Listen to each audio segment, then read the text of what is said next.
Everyone, this is Tim from YourSixGaming. Today in this video, I'm going to show you how to delete a user off your Nintendo Switch. So I'm starting to have too many different pages here, and I want to go ahead and delete someone. So you can see I have 5 of them, and I just added Queenie's page right here.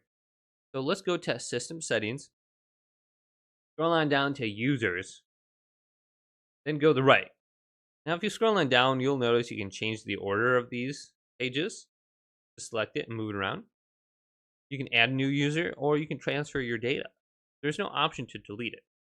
So to actually delete one, press A on the user. So let's go to rows. And you can see there's an option to delete the user all the way down here at the bottom.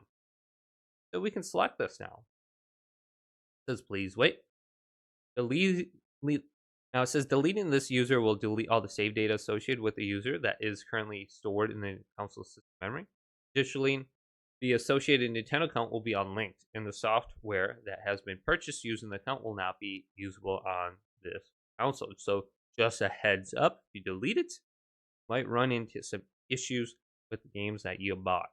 So make sure you're not deleting your main account that you bought things with. So this is just a side account. And then we should be able to just delete it right here. So data can be covered. Okay, so after like 3 seconds, the option to delete will be appearing. Go to delete this user, deleting user. Now they're going to be removed from my Nintendo Switch. Successfully deleted. Now I only have 4. But hopefully this video did indeed help you out. Leave it a big thumbs up. And subscribe to my channel down below for more tech out videos coming up next on YourSixGaming.